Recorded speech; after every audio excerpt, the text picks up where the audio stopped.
We're joined now by Karl Reid and Eric Jones. Gentlemen, thanks so much for being here today. Thank you. Thank you for having us. Thank you for having me. Yeah, first of all, some really important topics to talk about. What do institutions in engineering miss out by not prioritizing anti-racism?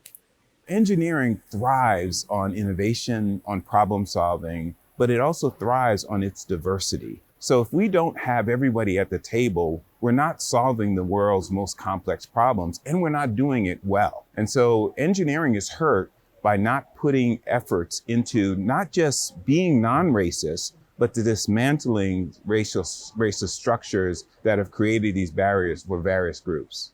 The ability to actually communicate that message that not only does diversity is something that's important, it's something that actually we need to move the country forward.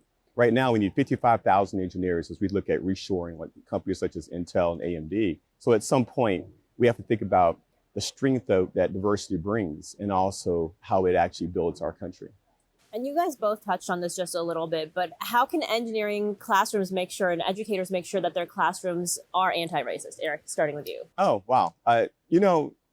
That's the question of the decade. When you think about the classroom in engineering, the question is, as we're trying to teach those complex activities, what are the faculty, what are the historical underpinnings that have created that environment? Part of it is understanding the context of engineering, but also that how can we, at some level, make it more inclusive?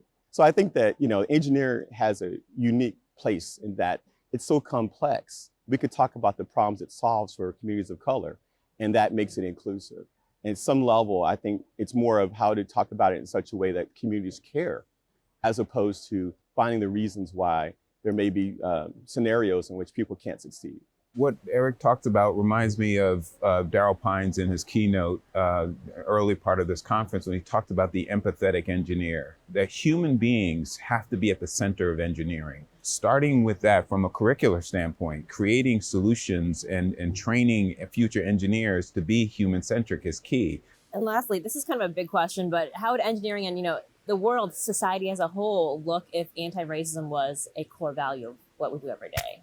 When we have diverse engineers, it defines the problems we pursue. So it expands the kind of problem. My wife is a physician, a liver specialist, and she's looking at healthcare disparities. She wouldn't be doing that, or other people wouldn't be doing that if she didn't have the lived experience she does. I think the engineering community is a whole bunch of introverts. And a lot of times we bring our biases, whether it's international biases or domestic biases. I think that mentorship, communication, and also to the fact that, there's a return on investment for this diversity. And it's not just, I'm doing someone a favor. It's like, if we don't do this, we won't have the world that we need to live in the future. Thank you guys so much for joining us today. I appreciate your time. It's a pleasure. Thank you. Thank you for having us. Thank you for having us.